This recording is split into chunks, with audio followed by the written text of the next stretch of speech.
આ ઘટનામાં જન્મદિવસના ખર્ચમાં ભાગે પડતા પૈસા પાછા માંગતા આરોપીએ તેના મિત્ર ઉપર ચપ્પુ વડે હુમલો કરી તેને મોતને ઘાટ ઉતારી દીધો હતો. આ મામલે પોલીસે તાત્કાલિક કાર્યવાહી હાથ ધરીને 2 આરોપીની ધરપકડ કરી છે અને વધુ તપાસ કરી રહી છે. મળતી માહિતી અનુસાર મંગળવારની રાત્રિએ પાંડેસરાના રોકડિયા હનુમાન મંદિર નજીક લક્ષ્મીનગરમાં રહેતો અને જીઆઈડીસીની એક કંપનીમાં કામ કરતો 28 વર્ષીય ભગતસિંહ નરેન્દ્રસિંહ તેના મિત્ર બિટ્ટુ કાશીનાથ સિંહના જન્મદિવસની ઉજવણીમાં સામેલ થયો હતો. ભગતસિંહ અને તેના મિત્રોએ અલથાણની એક હોટલમાં જઈને પાર્ટી કરવાની યોજના બનાવી હતી. આ યોજના મુજબ તેઓ પાંડેસરાના તિરુપતિ પ્લાઝા ખાતે એક પાનના ગલ્લા પાસે ઊભા હતા. એ જ સમયે અન્ય એક મિત્ર અનિલ રાજભરે જન્મદિવસની પાર્ટીના ખર્ચમાં ભાગરૂપે બિટ્ટુ પાસે માત્ર 50 રૂપિયાની માંગણી કરી હતી. આટલી નાની રકમ માટે બિટ્ટુએ ઉશ્કેરાઈને અનિલ સાથે ગાળાગાળી શરૂ કરી દીધી. આ દલીલ જોતજોતામાં ભયંકર ઝઘડામાં ફેરવાઈ ગઈ. ડીસીપી નિધિ ઠાકુરે આ ઘટનાની વિગત આપતા જણાવ્યું કે ઝઘડા દરમિયાન ભગતસિંહે વાતાવરણ શાંત કરવાનો પ્રયાસ કર્યો હતો, પરંતુ ઉશ્કેરાયેલા બિટ્ટુ અને તેના અન્ય એક મિત્ર ચંદન કરુણાશંકર દુબેએ ઉગ્ર સ્વરૂપ ધારણ કરી લીધું. આ ઝપાઝપીમાં અનિલ રાજભરને પણ ચપ્પુના ઘા વાગ્યા હતા, જેના કારણે તે ગંભીર રીતે ઇજાગ્રસ્ત થયો છે. આ ઘટના બાદ મૃતક ભગતસિંહના ભાઈ નાગેન્દ્રસિંહે તાત્કાલિક પાંડેસરા પોલીસ સ્ટેશનમાં ફરિયાદ નોંધાવી હતી. પોલીસે ત્વરિત કાર્યવાહી કરીને મૂળ બિહારના બિટ્ટુ કાશીનાથ અવધિયા અને ચંદન કરુણાશંકર દુબેની ધરપકડ કરી છે. પોલીસ તપાસમાં ચોંકાવનારો ખુલાસો એ થયો છે કે આ હત્યારાઓ પૈકી ચંદન દુબે રીઢો ગુનેગાર છે અને તેની વિરુદ્ધ લૂંટ અને મારામારી જેવા 4 જેટલા ગુનાઓ પહેલેથી જ નોંધાયેલા છે.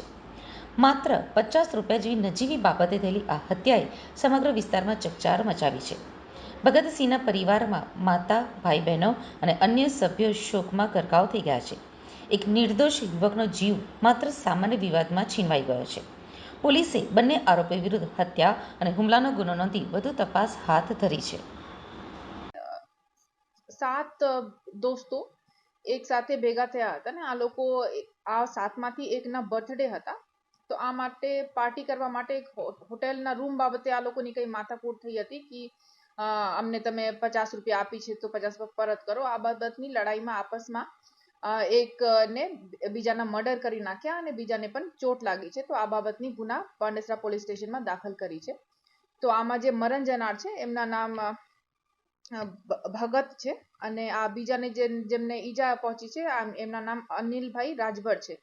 અને આ બંને આરોપી બિટ્ટુસિંહ અવધિયા અને ચંદન દુબે આ બંનેને અરેસ્ટ કરી લીધા છે. કેટલા આરોપી વોન્ટેડ છે અને હત્યા શા માટે કરવામાં આવી? ટોટલ 2 જ આરોપી છે, બિટ્ટુસિંહ અવધિયા અને ચંદનસિંહ દુબે, અને આ બંનેને અરેસ્ટ કરી લીધા છે.